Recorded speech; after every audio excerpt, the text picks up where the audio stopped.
दोस्तों एक बार फिर से मैं आपके लिए RRB ALP form fill up online 2026 apply process की अपडेट लेके आ चुके हैं।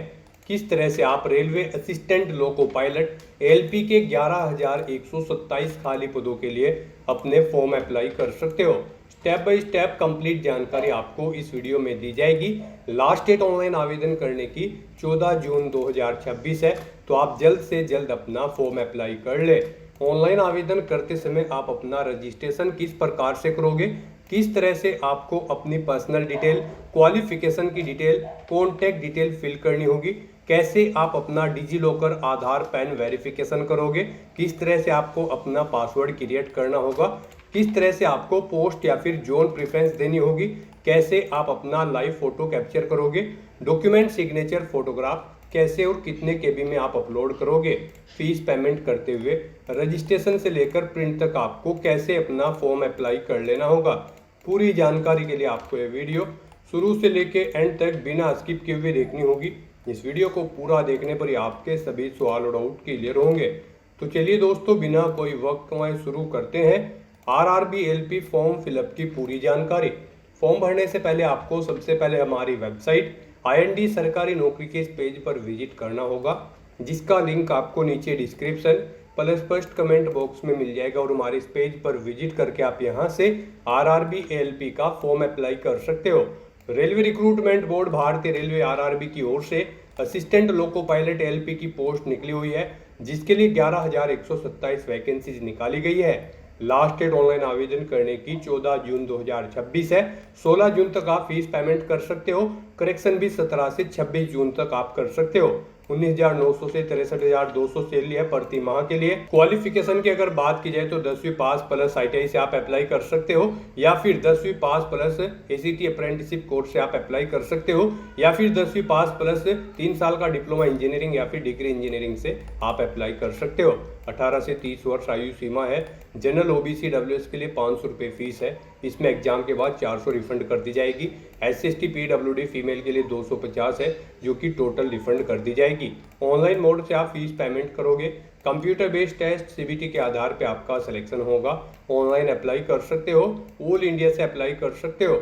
rrbapply.gov.in इसकी ऑफिशियल वेबसाइट है, जिससे आप फॉर्म फिल कर सकते हो।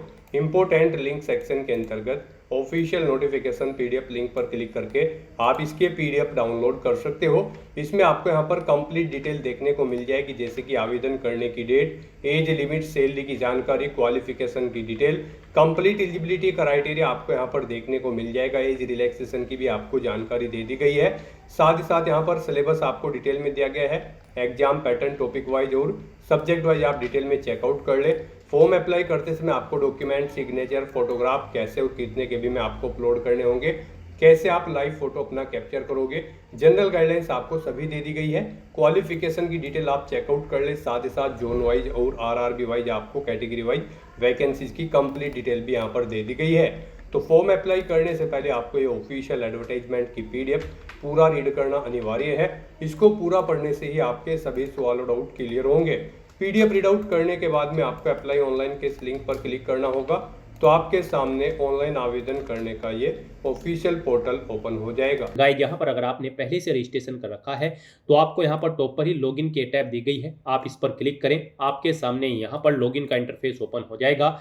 यहाँ पर लॉगिन करने के लिए आपके पास दो ऑप्शन है। आप आधार के थ्रू लॉगिन कर सकते हैं, या फिर अपनी आरआरबी अकाउंट की डिटेल्स प्रोवाइड करते हुए यहाँ पर आप लॉगिन कर सकते हो। यहाँ पर अगर आप फर्स्ट ऑप्शन यूज करते हैं लॉगिन विद आधार, तो फिर आपको यहाँ पर अपना फ़ोन नंबर एंटर करना है। फिर जनरेट आधार ओटीपी के ऑप्शन पर क्लिक करना है। फिर आपके मोबाइल नंबर पर एक ओटीपी आएगा, जिससे आपका आधार लिंक है। वो ओटीपी आपको यहाँ पर एंटर करना है। उसके बाद आपको यहाँ पर I am not a robot के चेकबॉक्स को ओके करना है। और फिर गाइड लॉगिन की स्टेप पर क्लिक करते हुए आपको लॉगिन करके अपना फॉर्म अप्लाई कर लेना है।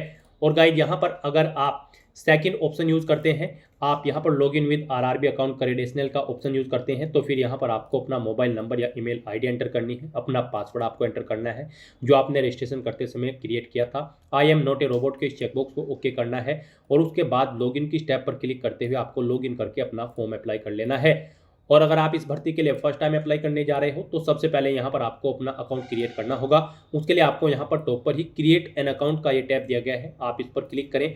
आपके सामने कुछ इस तरह से इंटरफेस ओपन होगा। अब यहाँ पर आपके सामने ये पॉपअप शो हुआ है। इसमें कहा गया है अगर आपने 2024 या 25 में अपना रजिस्ट्रेशन कर रखा है तो आपको रजिस्ट्रेशन करने की जरूरत नहीं है। आप अपना यूजर नेम और पासवर्ड का यूज करते हुए लॉगिन करके फॉर्म अप्लाई कर सकते हो। और अगर आप बिल्कुल न्यू हैं, बिल्कुल फ्रेश है, आप फर्स्ट टाइम अप्लाई करने जा रहे हैं इस पोर्टल के थ्रू, तो आप यहाँ पर ओके के इस ऑप्शन पर क्लिक करें और यहाँ पर अपनी बेसिक इन्फॉर्मेशन प्रोवाइड करते हुए आप अपना रजिस्ट्रेशन कर ले। सबसे पहले यहाँ पर आपको अपनी नेशनलिटी सेलेक्ट कर लेनी है। उसके बाद गाइज आपको यहाँ पर अपना फुल नेम एंटर करना है। अपनी 10वीं की मार्कशीट के अकॉर्डिंग यहाँ पर आपको अपना फुल नेम एंटर करना है, उसे रिटाइप करके कंफर्म कर लेना है। उसके बाद आपसे पूछा गया है कि क्या आपने कभी अपना नाम चेंज किया है, अगर किया है तो आप यस करेंगे। और फिर यहाँ पर जब आपकी डॉक्यूमेंट वेरीफाई होंगे उस समय आपको यहाँ पर अपने नेम चेंज का कोई जो गैजेटेड नोटिफिकेशन है वो शो करना होगा, या फिर कोई रिलीवेंट लीगल डॉक्यूमेंट है वो आपको शो करना होगा। जब आपके डॉक्यूमेंट वेरीफाई होंगे तो यहाँ पर आप I understand and I agree के ऑप्शन पर क्लिक करेंगे। और अगर आपने कभी अपना नाम चेंज नहीं किया है तो आप सिंपली यहाँ पर नो ऑप्शन सेलेक्ट करेंगे। चेंज किया है तो आप यस करेंगे और फिर यहाँ पर चेंज नेम देंगे। चेंज नहीं किया है तो आप नो ऑप्शन सेलेक्ट कर लेंगे। उसके बाद यहाँ पर आपको अपनी डेट ऑफ बर्थ सेलेक्ट कर लेनी है। फिर आपको अपनी डेट ऑफ बर्थ यहाँ पर टाइप करनी है, रिटाइप DDMMYY फॉर्मेट में। उसके बाद आपको अपना जेंडर यहाँ पर सिलेक्ट करना है। अपना जेंडर एक बार फिर से आपको रीसिलेक्ट करना है। फिर यहाँ पर आपको अपने फादर का नाम एंटर करना है, उसे रिटाइप करना है। अपनी मदर का नाम एंटर करना है, उसे भी आपको रिटाइप कर देना है कंफर्मेशन के लिए। उसके बाद गाइज यहाँ पर आपको अपनी कॉन्टैक्ट डिटेल प्रोवाइड करनी है। यहाँ पर आपको अपना ईमेल एड्रेस एंटर करना है, मोबाइल नंबर एंटर करना है और फिर जनरेट ईमेल OTP और जनरेट मोबाइल OTP के ऑप्शन पर क्लिक करना है। फिर आपके ईमेल ID और मोबाइल नंबर पर OTP आएंगे। वो OTP आपको यहाँ पर एंटर करते हुए अपना मोबाइल नंबर और ईमेल ID वेरीफाई कर लेने हैं। उसके बाद यहाँ पर आपको अपना वेरिफिकेशन करना है। वेरिफिकेशन के लिए यहाँ पर आपके पास 3 ऑप्शन है। आप यहाँ पर डिजी लॉकर के थ्रू अपना वेरिफिकेशन कर सकते हैं, या फिर गाइज यहाँ पर आप आधार कार्ड के थ्रू अपना वेरिफिकेशन कर सकते हैं, या फिर आपके पास अगर आधार भी नहीं है तो उसके थ्रू भी आप यहाँ पर अपना वेरिफिकेशन कर सकते हैं अपने पैन नंबर की डिटेल प्रोवाइड कराते हुए। तो यहाँ पर हम आपको तीनों ऑप्शंस के बारे में बताएंगे वन बाय वन करके। तो यहाँ पर अगर आप ऑप्शन सेलेक्ट करते हैं वेरिफिकेशन थ्रू डिजी लॉकर, तो आपको यहाँ पर वेरिफिकेशन थ्रू डिजी लॉकर के इस ऑप्शन पर क्लिक करना है। फिर यहाँ पर आपको आई कंफर्म के चेकबॉक्स को ओके करना है और उसके बाद गाइज आपको वेरीफाई के इस ऑप्शन पर क्लिक कर देना है। नेक्स्ट आपके सामने डिजी लॉकर का इंटरफेस ओपन हो जाएगा। यहाँ पर आने के बाद गाइज आपको अपना आधार नंबर एंटर करना है, ये कैप्चा कोड आपको यहाँ पर एंटर करना है और उसके बाद फिर आपको नेक्स्ट के इस ऑप्शन पर क्लिक कर देना है। फिर आपके रजिस्टर्ड मोबाइल नंबर पर जिससे आपका आधार अटैच है यानी कि लिंक है, उस पर एक OTP आएगा। वो OTP आपको यहाँ पर एंटर करना है और फिर आपको दोबारा से कंटिन्यू के इस ऑप्शन पर क्लिक कर देना है। नेक्स्ट यहाँ पर आपको अपना 6 डिजिट का डिजी लॉकर का सिक्योरिटी पिन एंटर करना है और अगर आप भूल चुके हो तो यहाँ पर आप फॉरगेट सिक्योरिटी पिन के इस ऑप्शन पर क्लिक करें और अपना सिक्योरिटी पिन यहाँ पर गेट कर ले। गाइड यहाँ पर अगर आपने रजिस्ट्रेशन कर रखा है तो आपको यहाँ पर अपना 6 डिजिट का डिजी लॉकर का सिक्योरिटी पिन एंटर करना है और अगर आपने रजिस्ट्रेशन नहीं कर रखा है तो आपको डिजी लॉकर की वेबसाइट को ओपन कर लेना है और वहां पर अपना अकाउंट आपको रजिस्टर कर लेना है, अकाउंट क्रिएट कर लेना है। इस तरह से अपना पिन यहाँ पर एंटर करने के बाद फिर आपको कंटिन्यू के ऑप्शन पर ही क्लिक करना है। नेक्स्ट आपके सामने आपका डिजी लॉकर अकाउंट कुछ इस तरह से शो होगा। अब यहाँ पर आने के बाद गाइज आपको अलाउ के इस ऑप्शन पर क्लिक करना है। इस तरह से यहाँ पर आपका डिजी लॉकर अकाउंट के थ्रू आपका वेरिफिकेशन कंप्लीट हो जाएगा और आपको RRB के इसी इंटरफेस पर रिडायरेक्ट कर दिया जाएगा। नेक्स्ट ऑप्शन यहाँ पर वेरिफिकेशन का है आधार कार्ड के थ्रू। गाइज अगर यहाँ पर आप वेरिफिकेशन थ्रू आधार कार्ड ऑप्शन सेलेक्ट करते हैं तो फिर आपके सामने यहाँ पर कुछ इस तरह से इंटरफेस शो होगा। यहाँ पर आने के बाद आपको अपना आधार कार्ड नंबर एंटर करना है। उसके बाद आपको जनरेट आधार OTP के ऑप्शन पर क्लिक करना है। आपके मोबाइल नंबर पर जिससे आपका आधार लिंक है उस पर एक OTP आएगा 6 डिजिट का, वो OTP आपको यहाँ पर एंटर करना है और फिर आपको यहाँ पर वेरीफाई के इस ऑप्शन पर क्लिक करते हुए आपको अपना आधार वेरीफाई कर लेना है। यहाँ पर आपके लिए सबसे बेस्ट ऑप्शन आधार कार्ड का ही रहेगा, क्योंकि यहाँ पर आगे भी आपको आपके आधार की जरूरत पड़ेगी एग्जाम टाइम के दौरान, वहां पर भी आपको अपना आधार कार्ड शो करना होगा। तो यहाँ पर हम आपको सजेस्ट करेंगे आप यहाँ पर अपना वेरिफिकेशन आधार के थ्रू कर लें। ये आपके लिए सबसे बेस्ट ऑप्शन है। RRB की भर्ती में यहाँ पर आधार मस्ट कर दिया गया है। तो यहाँ पर अब उसके बाद बाद एक और ऑप्शन है, अगर आप करना चाहें तो यहाँ पर आपका थर्ड ऑप्शन है I do not have Aadhaar card. आपको इस ऑप्शन पर क्लिक करना है। उसके बाद गाइज आपके सामने कुछ ये पॉपअप शो होगा। यहाँ पर आपको दोबारा से I do not have Aadhaar card के ऑप्शन पर क्लिक करना है। उसके बाद यहाँ पर आपके सामने कुछ इस तरह से इंटरफेस शो होगा। आप यहाँ पर इस चेकबॉक्स को ओके करें। उसके बाद यहाँ पर आप अपनी कोई वैलिड प्रूफ आईडी सिलेक्ट करें। पैन कार्ड यहाँ पर केवल आपको ऑप्शन दिया गया है। उसके बाद यहाँ पर आपका जो नाम पैन पर आधारित है वो नाम यहाँ पर आप एंटर करें। अपनी डेट ऑफ बर्थ इस कैलेंडर में से सिलेक्ट करें। अपना पैन नंबर यहाँ पर आप एंटर करें। उसके बाद किस अथॉरिटी ने आपको इशू किया है उसका नाम आपको देना है। प्लेस ऑफ इशू यहाँ पर आपको देना है। और उसके बाद फिर आपको प्रोसीड के ऑप्शन पर क्लिक करके इस थर्ड ऑप्शन के थ्रू भी आप अपना वेरिफिकेशन यहाँ पर कंप्लीट कर सकते हो। तो इनमें से आपको कोई भी ऑप्शन यूज करते हुए अपना वेरिफिकेशन कर लेना है, ये मस्ट है। ये पूरी वेरिफिकेशन की प्रोसेस हमने आपको बता दी है। इनमें से किसी का भी यूज करते हुए आप अपना वेरिफिकेशन कर सकते हैं। हम आपको एक बार फिर से बता दें, आप यहाँ पर आधार कार्ड के थ्रू अपना वेरिफिकेशन करें, आपके लिए बेस्ट रहेगा। तो यहाँ पर किसी भी ऑप्शन के थ्रू वेरिफिकेशन करने के बाद आपको इस चेकबॉक्स को ओके करना है। I confirm that I am 18 year old या फिर ओल्डर, यानी कि मेरी आयु यहाँ पर 18 साल हो चुकी है या फिर इससे अधिक। आपको इस चेकबॉक्स को ओके करना है। ये डिटेल आप यहाँ पर इस पर क्लिक करके सुन भी सकते हो। और फिर गाइस यहाँ पर आपको अपना पासवर्ड क्रिएट करना है। यहाँ पर आपका पासवर्ड अल्फा न्यूमेरिक फॉर्मेट में होना चाहिए। मींस आपके पासवर्ड में एक अपर केस कैरेक्टर, एक लोअर केस कैरेक्टर, एक इंटीजर नंबर और एक स्पेशल कैरेक्टर जैसे कि @ हैश या फिर डॉलर होना चाहिए। तो इस फॉर्मेट में आपको अपना पासवर्ड क्रिएट करना है। ये एग्जाम्पल हमने आपको दिखाया है। वही पासवर्ड आपको यहाँ पर कंफर्म पासवर्ड फील्ड में एंटर करना है। I am not a robot के इस चेकबॉक्स को ओके करना है। और फिर गाइस आपको यहाँ पर preview and create an account के इस ऑप्शन पर क्लिक करके अपना अकाउंट क्रिएट कर लेना है। रजिस्ट्रेशन कंप्लीट होने के बाद आपको आरआरबी के पोर्टल पर रिडायरेक्ट कर दिया जाएगा, या फिर आप डायरेक्टली अपने इंटरनेट ब्राउजर के एड्रेस बार पर टाइप कर लें rrbapply.gov.in। आपके सामने आरआरबी की ये वेबसाइट ओपन हो जाएगी। अब गाइस यहाँ पर आपको लॉगिन की स्टेप पर क्लिक करना है। उसके बाद आपके सामने लॉगिन का इंटरफेस ओपन होगा। अब इनमें से आपको दो ऑप्शन दिए गए हैं लॉगिन करने के लिए, लॉगिन विद आधार और login with RRB account credential. आप किसी भी ऑप्शन का यूज करते हुए यहाँ पर लॉगिन करें। अगर आप सेकंड ऑप्शन का यूज कर रहे हैं मान लीजिए, तो यहाँ पर आपको अपना मोबाइल नंबर या फिर ईमेल एड्रेस एंटर करना है। अपना पासवर्ड आपको एंटर करना है जो आपने रजिस्ट्रेशन करते समय क्रिएट किया है। फिर आपको I am not a robot के चेकबॉक्स को ओके करना है और फिर आपको लॉगिन के स्टेप पर क्लिक करना है। फिर आपके सामने यहाँ पर 2 फैक्टर ऑथेंटिकेशन का ये मोड ओपन होगा। अब गाइस यहाँ पर आपको दो ऑप्शन दिए गए हैं। यहाँ पर आप अपना ऑथेंटिकेशन दो तरह से कर सकते हैं, सेंड ओटीपी टू ईमेल या फिर सेंड ओटीपी टू फोन। आप इनमें से किसी भी लिंक पर क्लिक करें। यहाँ पर आप जिस भी लिंक पर क्लिक करेंगे, मान लीजिए ईमेल के लिंक पर आप क्लिक करते हैं तो फिर आपकी ईमेल आईडी पर एक ओटीपी सबमिट किया जाएगा। वो ओटीपी आपको यहाँ पर एंटर करना होगा। और अगर आप send OTP to phone option पर क्लिक करते हैं तो फिर आपके मोबाइल नंबर पर एक ओटीपी सबमिट किया जाएगा। वो ओटीपी आपको यहाँ पर एंटर करना होगा। और उसके बाद आपको लॉगिन की स्टेप पर क्लिक करना है। लॉगिन करने के बाद आपके सामने कुछ इस तरह से इंटरफेस ओपन होगा। यहाँ पर आपको कुछ जनरल इंस्ट्रक्शन दिए गए हैं। आपको इन्हें फॉर्म अप्लाई करने से पहले केयरफुली रीड आउट कर लेना है। और उसके बाद गाइस आपको यहाँ पर ऑनलाइन एप्लीकेशन के स्टेप पर क्लिक करना है, या फिर आपको टॉप पर ही ऑनलाइन एप्लीकेशन का ये एक और टैब दिया गया है, आपको इस पर क्लिक करना है। इनमें से आप किसी भी टैब पर क्लिक करें। फिर आपके सामने कुछ इस तरह से इंटरफेस ओपन होगा। यहाँ पर आरआरबी के पोर्टल पर करंट में जितनी भी भर्तियां चल रही होंगी वो सभी यहाँ पर आपको शो कर दी जाएगी। यहाँ पर आपको centralised employment notice CN 1/2026 recruitment of assistant loco pilot ALP के इस सेक्शन में आना है। और यहाँ पर ALP की इस भर्ती पर अप्लाई करने के लिए आपको सबसे पहले बोर्ड सेलेक्ट करना है। आप जिस बोर्ड के लिए अपना फॉर्म अप्लाई करना चाहते हैं, रेलवे का बोर्ड सेलेक्ट करें। उसके बाद आप इन चेकबॉक्सेस को ओके करें और उसके बाद गाइज फिर नेक्स्ट के इस ऑप्शन पर क्लिक कर दें। फिर आपके सामने यहाँ पर मेडिकल फिटनेस का ये पॉपअप शो होगा। यहाँ पर आपसे कुछ क्वेश्चन पूछे गए हैं, इनके आंसर आपको येस या नो में प्रोवाइड करने हैं। यहाँ पर आपसे पूछा गया है सबसे पहले, क्या आपको बोलने में कोई प्रॉब्लम है, आप हकलाते वगैरह तो नहीं है। तो यहाँ पर आपको येस या नो अपने अकॉर्डिंग ऑप्शन सेलेक्ट करना है। यहाँ पर अगर येस करेंगे तो फिर आप एलिजिबल नहीं होंगे। मोस्टली यहाँ पर सभी ऑप्शन में आपको नो करना होगा। फिर आपसे पूछा गया है कि क्या आपको सुनने में कोई प्रॉब्लम है, येस या नो आप अपने अकॉर्डिंग करेंगे। फिर यहाँ पर आपसे पूछा गया है आपको दोनों आंखों से बिल्कुल सही नजर आता है, तो यहाँ पर आपको येस ऑप्शन सेलेक्ट करना है। यहाँ पर आपको नो ऑप्शन सेलेक्ट नहीं करना होगा, अदरवाइज आप एलिजिबल नहीं होंगे। फिर आपसे पूछा गया है आप यहाँ पर चश्मे वगैरह या फिर लेंसेज वगैरह का यूज़ तो नहीं करते हैं अपनी आंखों में, तो यहाँ पर आपको येस या नो अपने अकॉर्डिंग ऑप्शन सेलेक्ट करना है। फिर आपसे पूछा गया है क्या आपने कोई लेसिक वगैरह कराया है अपनी आंखों का या फिर कोई सर्जरी कराई है, तो यहाँ पर भी आपको येस या नो ऑप्शन सेलेक्ट करना है। फिर आपसे पूछा गया है क्या आपको कलर ब्लाइंडनेस है, अगर है तो आप येस करेंगे, फिर आप एलिजिबल नहीं होंगे, नहीं है तो आप नो ऑप्शन सेलेक्ट कर लेंगे। तो इस तरह से यहाँ पर आपको अपने अकॉर्डिंग ऑप्शन सेलेक्ट करने हैं। और उसके बाद गाइज फिर आपको यहाँ पर कंटिन्यू के इस ऑप्शन पर क्लिक करना है।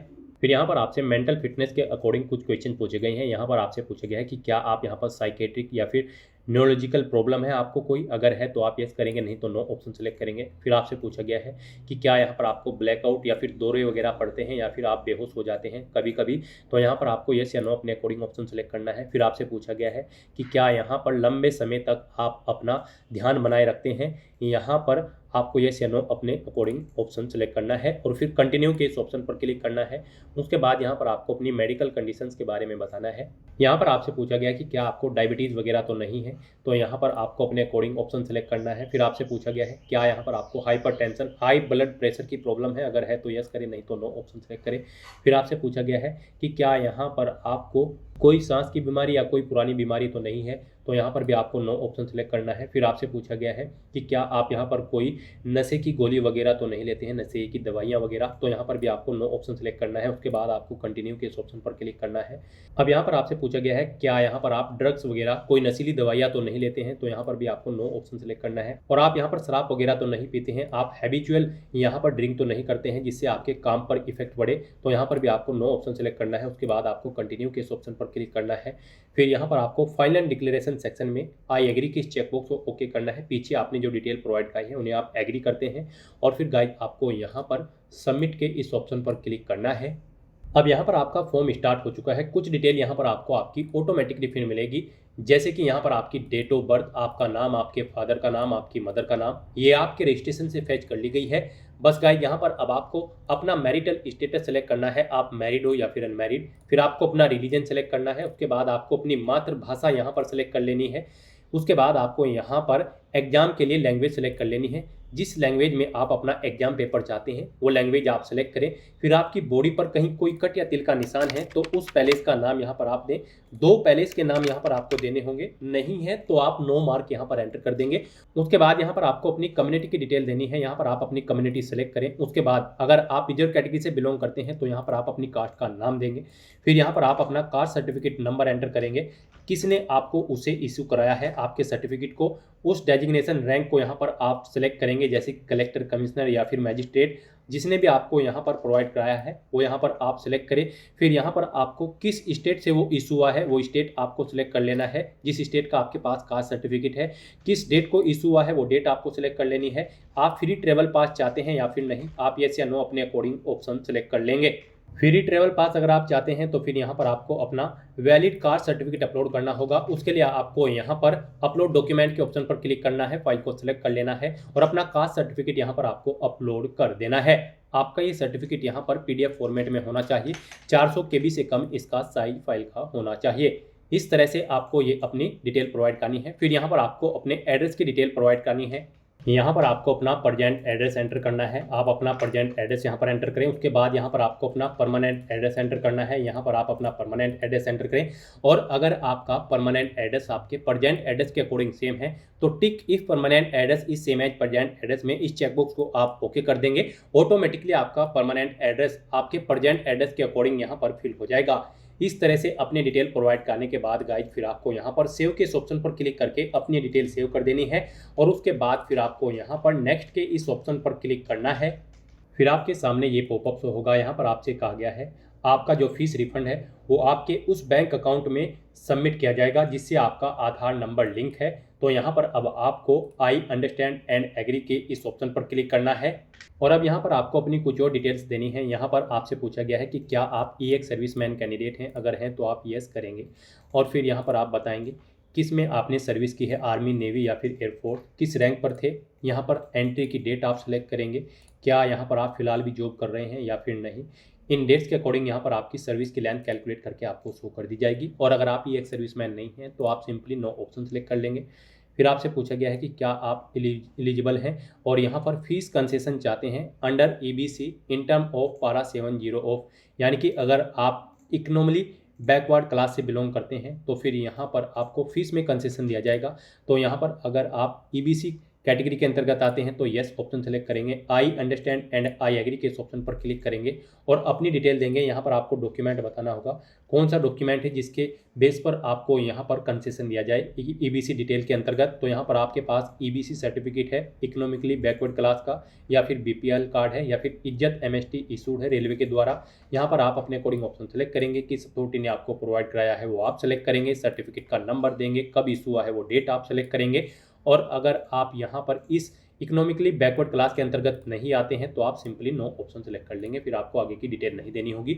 उसके बाद आपसे पूछा गया है कि क्या आप इंडियन रेलवे के एम्प्लॉय हैं, अगर हैं तो आप यस ऑप्शन सेलेक्ट करेंगे, अपना HRMS नंबर यहाँ पर एंटर करेंगे। आपने NOC के लिए अप्लाई कर रखा है कंट्रोलिंग ऑफिसर के लिए पर, तो यहाँ पर आपको यस या नो अपने अकॉर्डिंग ऑप्शन सेलेक्ट करना है। फिर आपको अपनी कैटेगरी यहाँ पर सेलेक्ट करनी है, किस कैटेगरी के अंतर्गत आप यहाँ पर कार्यरत है, प्लेस ऑफ वर्किंग आपको देना है, जोन या यूनिट आपको सेलेक्ट करनी है। और अगर आप एम्प्लॉय नहीं है इंडियन रेलवे के तो आप सिंपली नो ऑप्शन सेलेक्ट करेंगे। फिर आपसे पूछा गया है कि क्या आप करंट में किसी डिपार्टमेंट या ऑर्गेनाइजेशन में कार्यरत हैं, सेंट्रल गवर्नमेंट या फिर स्टेट गवर्नमेंट या फिर पब्लिक सेक्टर में, किसी भी सेक्टर में अगर आप यहाँ पर कार्यरत हैं तो आप ऑप्शन सेलेक्ट करें और फिर ऑर्गेनाइजेशन का नाम दें, किस डेट से आप कार्यरत है वो डेट आप सेलेक्ट करें, प्रेजेंट में भी कार्य कर रहे हैं या फिर नहीं ऑप्शन सेलेक्ट करें। इस तरह से आपको ये डिटेल देनी होगी अपने एम्प्लॉयमेंट की। और अगर आप एम्प्लॉय नहीं हैं तो आप simply not applicable option select करेंगे।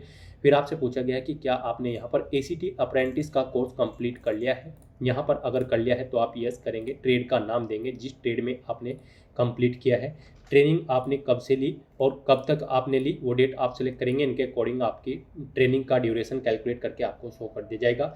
आपका रिजल्ट यहाँ पर डिक्लेयर हो चुका है या फिर नहीं, आप अपने अकॉर्डिंग ऑप्शन सेलेक्ट करेंगे। रिजल्ट डिक्लेयर अगर हो चुका है तो फिर आप अपना सर्टिफिकेट नंबर देंगे, सर्टिफिकेट आपको किस डेट को इशू हुआ है वो डेट आप यहाँ पर सेलेक्ट करेंगे। मार्क्स बताएंगे कितने मार्क्स आपने ऑब्टेन किए हैं, टोटल कितने मार्क्स थे जिसमें से आपने मार्क्स ऑब्टेन किए हैं वो यहाँ पर आप एंटर कर देंगे। इस तरह से यहाँ पर आपको अपने अप्रेंटिसशिप जो ACT अप्रेंटिस का कोर्स है उसकी डिटेल देनी होगी। अगर नहीं कर रखा है तो आप सिंपली नो ऑप्शन सेलेक्ट कर लेंगे। फिर यहाँ पर फीस रिफंड के लिए आपको अपनी बैंक डिटेल देनी है। इसमें यहाँ पर आपको अपना आधार नंबर एंटर करना है 12 डिजिट का। वो आधार नंबर यहाँ पर आप एंटर करें जो आपके बैंक अकाउंट से लिंक है, तो यहाँ पर आप अपना 12 डिजिट का आधार नंबर एंटर करें। इस तरह से अपनी डिटेल प्रोवाइड करने के बाद गाइड फिर आपको यहाँ पर सेव के इस ऑप्शन पर क्लिक करते हुए अपनी सभी डिटेल सेव कर देनी है और फिर आपको यहाँ पर नेक्स्ट के इस ऑप्शन पर क्लिक करना है।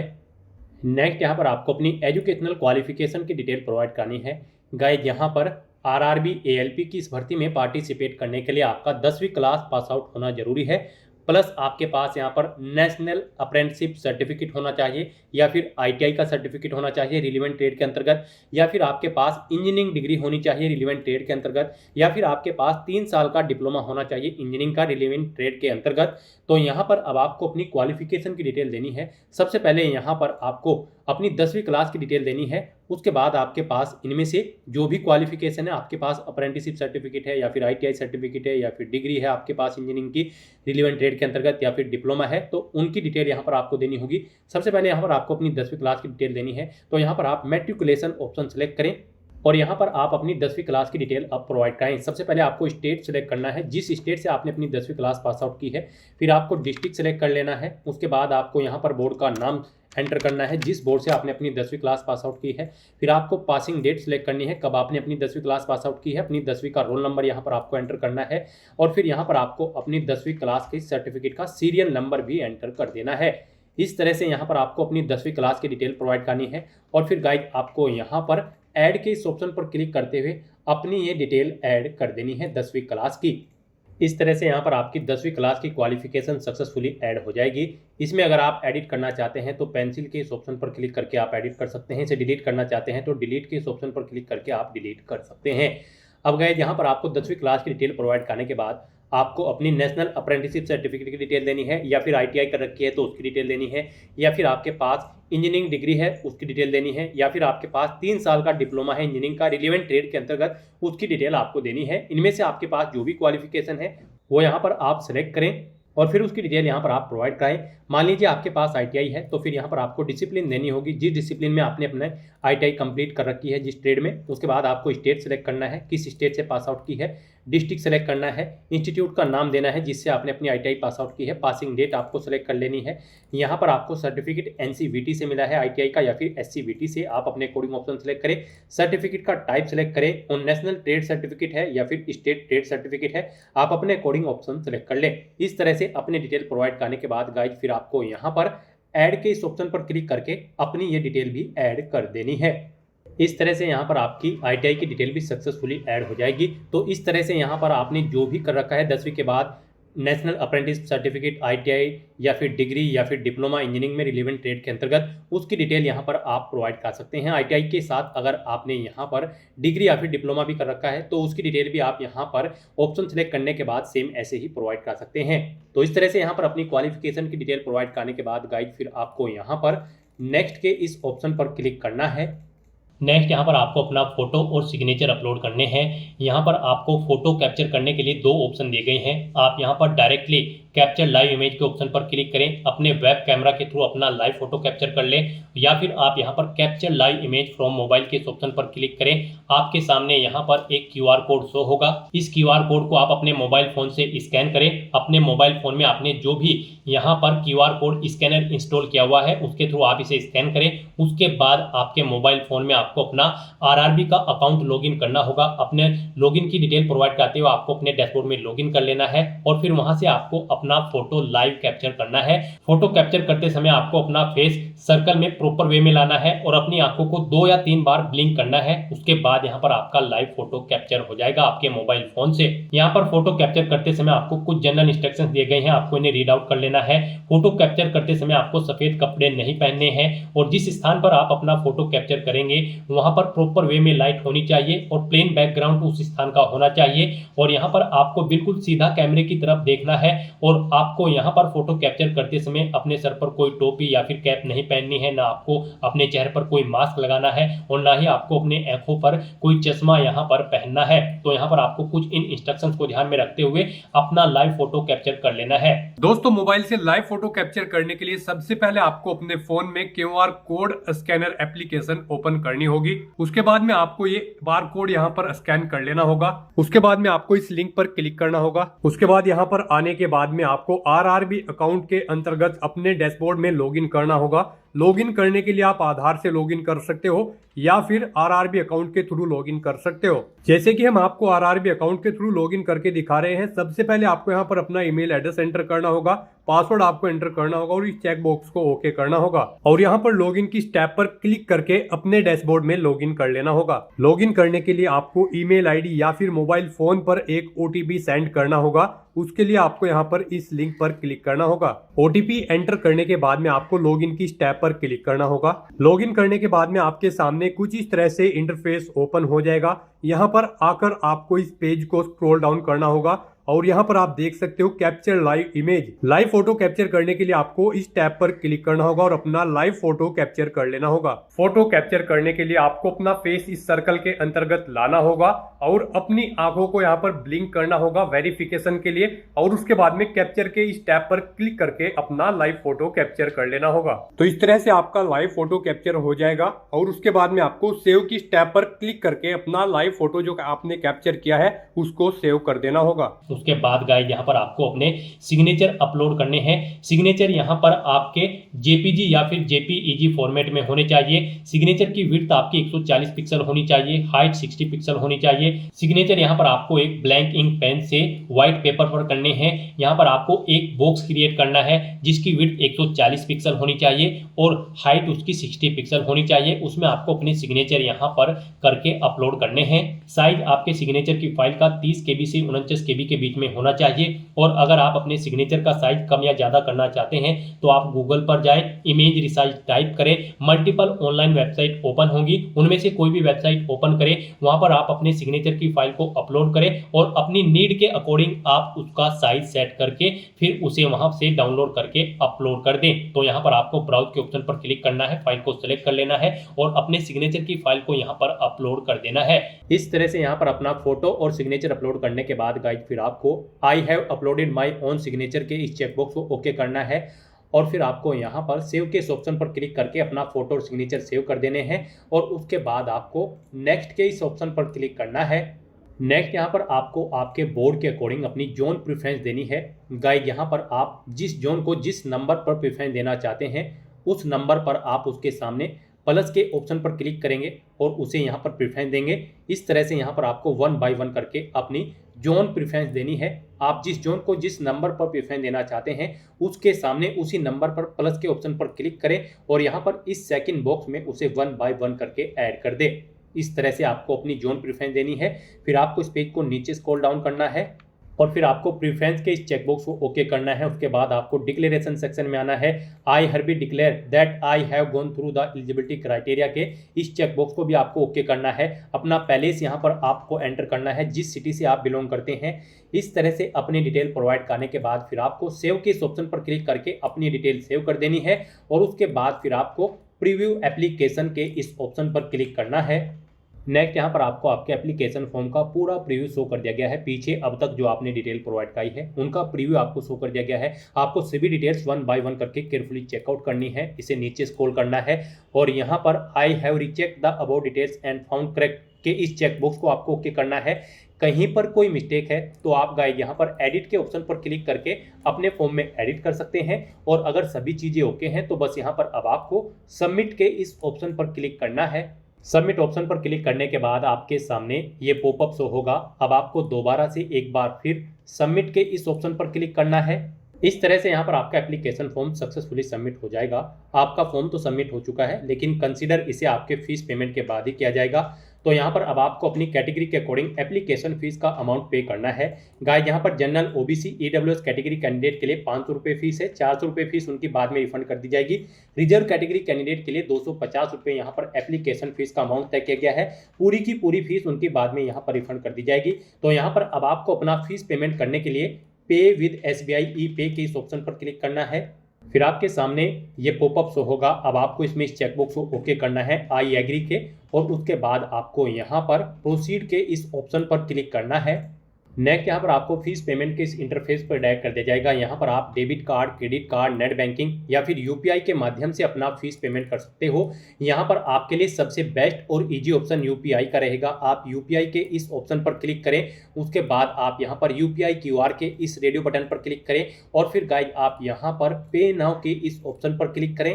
फिर आपके सामने ये QR कोड शो होगा। आप इसे अपने UPI से स्कैन करें और अपना फीस पेमेंट कर दें। सक्सेसफुली फीस पेमेंट करते ही यहाँ पर आपके एप्लीकेशन फॉर्म की सभी टास्क कंप्लीट हो जाएगी। फिर आपको आपके डैशबोर्ड में डायरेक्ट कर दिया जाएगा और फिर वहाँ से आपको अपने एप्लीकेशन फॉर्म का एक हार्ड कॉपी या फिर सॉफ्ट कॉपी प्रिंट आउट ले लेना है फ्यूचर यूज के लिए, फ्यूचर रेफरेंस के लिए। तो दोस्तों ऐसे आप RRB assistant loco pilot ALP की इस भर्ती के लिए अपने फॉर्म अप्लाई कर सकते हो बिना कोई मिस्टेक किए हुए। आज की इस वीडियो में बस इतना ही। आई होप ये वीडियो आपको पसंद आई होगी। अगर पसंद आई हो तो इसे लाइक और शेयर करें। चैनल पर नए हो तो इसे सब्सक्राइब कर लें। Thanks for watching.